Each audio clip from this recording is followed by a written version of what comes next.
Hello and welcome back to another Tonto video. In today's one we've got the TMNT, the Panini UK magazine, issue number 4, and this issue we have two stories, and oh boy, these ones, I'd say that there's some interesting stuff in them. So we've got a story about Mikey daydreaming about him having a dream with a karate pelican and him showing Mike how to do a super awesome kick or something like that. And then also got another story about Spike going up to the surface world, and then him like leaving the turtles, everyone panicking, and them thinking that the Krang is taking him. So yeah, this issue has interesting stuff I want to say, but at the same time they don't really do all too much with it. But there's like also some other interesting bits in this one, or at least I'd say that I find interesting. So yeah, okay, so for the first story called Daydream, we're going to see Mikey, he's telling the turtles about this awesome dream they had, where he was training with a alien pelican or something along those kind of lines, but then a dinosaur came and it took the pelican away, and Mikey was sad that the pelican was gone. However, he was going to forget all the lessons that the pelican taught him.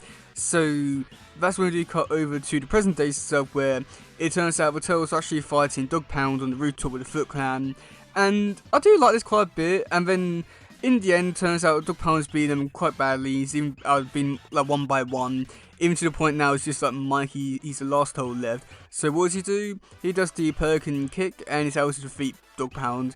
And like, yeah, I mean, I don't have anything really too bad to really say about this issue.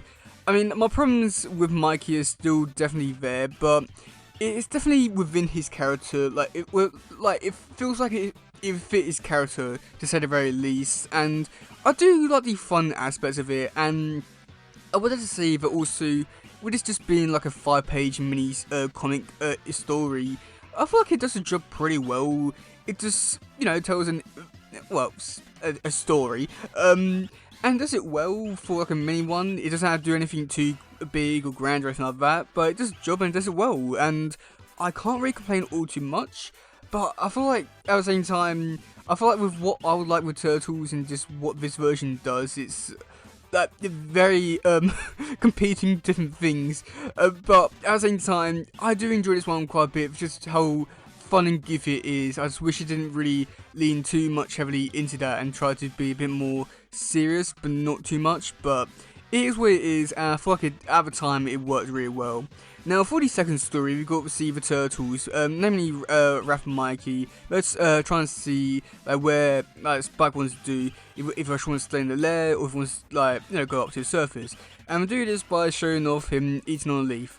And I must admit, I do like that little callback to, I think it was like episode 3, Told Temper, when Splinter's like, oh yes, chewing the leaf, I want to hear a story and all that kind of stuff. It's honestly like a really disappointing gag that they actually dropped it quite early on in the show, because I have to say that I do feel like the gag is actually quite funny, and see that it is brought back here as well. It's also, it's quite funny, like adds on to like continuity and stuff like that.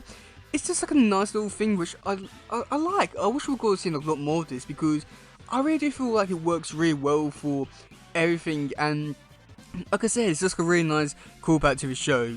And we do get to see the Turtles. They decide to take Spike up to the streets, and they even give Spike a bandana just so that they can hide his identity. And it's a red bandana, which I don't know if they're trying to trying to make an homage to the Turtles having all red bandanas. If it is, that's actually really cool. If it's not, then let that be the reason. But yeah, so we do get to see Spike. He accidentally goes missing, and Turtles are wondering like, oh no, where is he? And we do get to see the Krang. They take in a box, and we get to see the Turtles. They jump aboard a airplane. Oh god, no. Oh god, what am I trying to say? A plane and that kind of stuff. And we get to see them fighting over the box, and we don't realise what it is because they're just expecting Spike to be in the box, and for good reason too. And they do end up, or Mikey ends up hitting the pilot out of the seats, and I like how it goes, oh yes, good riddance, pilot, and then Don is like, Mikey is the pilot, and it goes, bad riddance then. I mean, stuff like that does work, but most of the time Mikey's stuff doesn't, but this time, yeah, it was a pretty decent joke, I'll at least give them that.